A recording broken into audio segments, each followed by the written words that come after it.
नमस्कार। आज जून 26 2025 आम पाखरे दो सबु सूचना अच्छे सेथिरु किछि मुख्य विषय नै आसंतो कथा हेबा। नमस्कार। हाँ, आज तो अनेक गुरुत्वपूर्ण खबर अछि। हाँ, जेमिति कि देखंतु शिक्षा व्यवस्था रे गोटे बड़ परिवर्तन कथा सुनिबाकू मिलुछि। आउ महाकाशरे भारतर नुआ पदक्षेप आम समाज सुरक्षा एसबु विषय रे भी कथा हेबा। निश्चय। आरंभ करिबा सीबीएसई रो नुआ नियमरु। आसंत वर्षरु दशम परीक्षा वर्षकु 2 थर हेबो। माने एहार प्रभाव केमती रहिबो? देखंतु एटा निश्चय गोटे बड़ पदक्षेप। मूल उद्देश्य हैला पिलांको उपर परीक्षा चाप कमेबा आउ तांकू माने निज प्रदर्शन सुधारिबाकू आउ गोटे सुजोग दवा। हाँ, चाप कमिबा तो भलो कथा। हाँ, किंतु एहार प्रकृत प्रभाव कौन हबो सेटा देखिबाकू पड़िबो। माने पाठपढ़ार गभीरता कमिजिबो कि ना पिला माने आगुरी भलो करिवे। एटा जो नुआ शिक्षा नीति आसीछि एनईपी तारी लक्ष्य भितर जाउछि। अच्छा, आउ गोटे परिवर्तन एटा टेक्नोलॉजी क्षेत्र रे भुवनेश्वर रे ई रजिस्ट्रेशन ऐप एटा कोन? एहार सबुठु बड़ कथा हैला सुविधा, बहुत सुविधा। लोके एबे घरे बासिकी निज जमीबाड़ी विषय सबु राजस्व तथ्य पाई परिवे। ओहो, एटा तो बहुत भलो हैला। आगर तो बहुत समय लागुथिला। एकदम बहुत समय जाउथिला। एबे एथिरे प्रशासनिक कामरे स्वच्छता आसीबो आउ लोकंको पाई भी बड़ आश्वस्ति।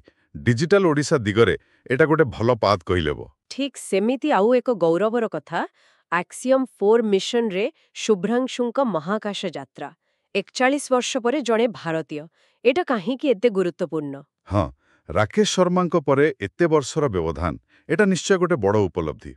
आउ गोटे कथा देखंतु एक्सियम 4 गोटे बेसरकारी महाकाश मिशन। हाँ, सेटा गोटे कथा। तो एटा देखाउछि जे भारतीय माने एबे केवल सरकारी संस्था नुहे बेसरकारी स्तर रे भी महाकाश गवेषणा रे आगौछंती। सेठी किछि गुरुत्वपूर्ण वैज्ञानिक परीक्षा भी कराजिबो। आउ एहा सहित जोडिकी देखंतु आम देशर सामर्थ्यर आउ गोटे प्रमाण मिलिछि ऑपरेशन सिंधु। ओहो, हाँ, ईरान रो जो 3154 भारतीयों को सुरक्षित भावे फेराई अणागला सेटा तो बहुत जटिल काम हेइथिबो। निश्चित भावे बहुत जटिल परिस्थिति थिला। एभली समय रे निजे नागरिकंकु सुरक्षित फेराई आनिबा एटा भारतर कूटनीतिक आउ सामरिक प्रस्तुति केते भलो ताहा देखाउछि। आउ देखंतु जेतेबेले सारा विश्व रे अर्थनीति टिके डगमग आम आरबीआई कहूछि भारतीय अर्थनीति बेस स्थिर अछि। हाँ, एटा तो बहुत आश्वस्तिकर कथा। एकदम। एबे आसीबा आम राज्यर सबुठु बड़ पर्व रथयात्रा कथाकू। आजि तो नवजौवन दर्शन किंतु एथर सुरक्षा व्यवस्था उपरे समस्तंकर नजर। सुनिबाकू मिलुछि प्रथम थर पाई एनएसजी स्नाइपर मुतयन हेउछंती। हाँ, एटा गोटे बड़ कथा। देखंतु देशरे जेमती सुरक्षा परिस्थिति अछि आउ एते बड़ जनसमागम हेबो सेथिपाई बोधे कोनोसी विपदकू एडैवा पाई सबु प्रकार सतर्कता निया जाउछि। माने सर्वोच्च स्तरर सतर्कता। हाँ, एनएसजी स्नाइपरंको मुतयन से यही दर्शाउछि अतिरिक्त सुरक्षा व्यवस्था। खाली पूरी नुहे भुवनेश्वर रे भी व्यापक फोर्स मुतयन करा जाउछि। हाँ, भुवनेश्वर रे भी 17 प्लाटून फोर्स। आउ भलो कथा हेला पाणीपाग विभाग कहूछि आज राज्य रे किछि जगारे वर्षा हेले भी रथयात्रा बेलकू पुरी रे वर्षा संभावना कम। आश्वस्तिकर कथा। हेले सुरक्षा सहित सतर्कता भी तो दरकार।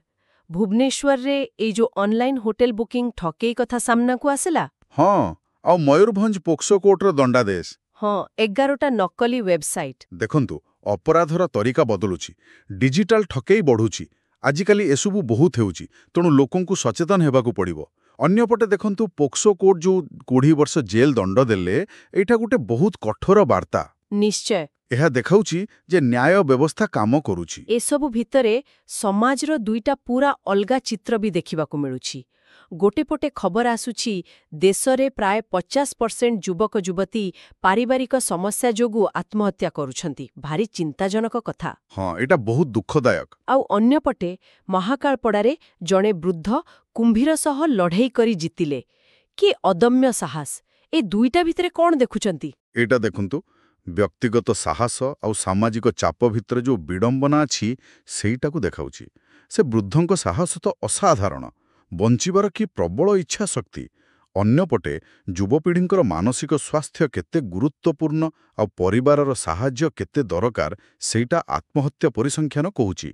हाँ, सेटा बड़ कथा। ଆଉ ଏହି ପରିପ୍ରେକ୍ଷୀରେ ସମ୍ବଲପୁରରେ ରାଜସ୍ୱ ମନ୍ତ୍ରୀ ଯେଉଁ ସ୍କୁଲ ପିଲାଙ୍କ ସହ ମଧ୍ୟାହ୍ନ ଭୋଜନ କଲେ, ଏହା ଲୋକଙ୍କ ସହ ଯୋଡ଼ି ହେବାର ଗୋଟିଏ ଭଲ ପ୍ରୟାସ। ଆଚ୍ଛା, ଶେଷରେ ଆସିବା ଆନ୍ତର୍ଜାତୀୟ ପ୍ରସଙ୍ଗକୁ, ଇରାନ କଥା। ସେମାନେ ପ୍ରଥମ ଥର ମାନିଲେ ଯେ ଆମେରିକୀୟ ଆକ୍ରମଣରେ ତାଙ୍କ ନ୍ୟୁକ୍ଲିୟର ସାଇଟ୍ କ୍ଷତିଗ୍ରସ୍ତ ହୋଇଛି, ଆଉ ତାପରେ ଟ୍ରମ୍ପଙ୍କ ଧମକ। ହଁ, ଇରାନର ଏହି ସ୍ୱୀକାରୋକ୍ତି ପରିସ୍ଥିତିକୁ ଆହୁରି ଜଟିଳ କରିଦେଉଛି। ଏହା ଆମେରିକା ଓ ଇରାନ ଭିତରେ ଯେଉଁ ତିକ୍ତତା ଅଛି ତାକୁ ବଢ଼େଇବ। ଆଉ ଟ୍ରମ୍ପଙ୍କ ଯେଉଁ ବୟାନ ଆସିଲା, ପରମାଣୁ ଅସ୍ତ୍ର ତିଆରି କଲେ ପୁଣି ଆକ୍ରମଣ ହେବ, ଏଇଟା ଗୋଟେ ସମ୍ଭାବ୍ୟ ସାମରିକ ମୁକାବିଲାର ଆଶଙ୍କା ବଢ଼ାଉଛି। ମାନେ ଏହାର ପ୍ରଭାବ ବ୍ୟାପକ ହୋଇପାରେ। ନିଶ୍ଚୟ, ପୁରା ମଧ୍ୟପ୍ରାଚ୍ୟ ଆଉ ବିଶ୍ୱ ଶାନ୍ତି ଉପରେ ଏହାର ପ୍ରଭାବ ପଡ଼ିପାରେ। ତେବେ ମୋଟାମୋଟି ଦେଖିଲେ, ଆଜି ଆମେ ଶିକ୍ଷାରେ ପରିବର୍ତ୍ତନଠୁ ଆରମ୍ଭ କରି ମହାକାଶ ଅଭିଯାନ, ରଥଯାତ୍ରା ପ୍ରସ୍ତୁତି, ସାମାଜିକ ବାସ୍ତବତା ଆଉ ଆନ୍ତର୍ଜାତୀୟ ଉତ୍ତେଜନା ପର୍ଯ୍ୟନ୍ତ ବହୁତ କଥା ଆଲୋଚନା କଲେ। ହଁ, ଏତେ ସବୁ ଘଟଣା ଭିତରେ ସ୍ଥାନୀୟ, ଜାତୀୟ, ଆନ୍ତର୍ଜାତୀୟ ସବୁ ଚାଲିଛି। ଏସବୁ ଭିତରେ ଗୋଟେ କଥା ଭାବିବା କଥା। କ'ଣ? ଏ ଯେଉଁ ନିରନ୍ତର ପରିବର୍ତ୍ତନ ଆଉ ଆହ୍ୱାନ ଆସୁଛି, ଏହା ଭିତରେ ଆମେମାନେ ବ୍ୟକ୍ତିଗତ ଭାବେ ହେଉ କି ସମାଜର ହିସାବରେ ନିଜର ସ୍ଥିରତା ଆଉ ସାହସ କେମିତି ବଜାୟ ରଖିପାରିବା, ଏହାର ଉତ୍ତର କୋଉଠି ଥାଇପାରେ? ହୁଏତ ମହାକାଳପାଡ଼ାର ସେ ବୃଦ୍ଧଙ୍କ ସାହସରେ, କିମ୍ବା ଭାରତୀୟ ଅର୍ଥନୀତିର ସ୍ଥିରତାରେ। ହଁ, କିମ୍ବା ରଥଯାତ୍ରା ପରି ଆମ ପରମ୍ପରାର ସାମୂହିକ ପାଳନ ଭିତରେ। ଏଟା ଗୋଟେ ଭାବିବା ଭଳି ପ୍ରଶ୍ନ। ନିଶ୍ଚୟ, ଏହା ଉପରେ ଚିନ୍ତା କରିବା ଜରୁରୀ।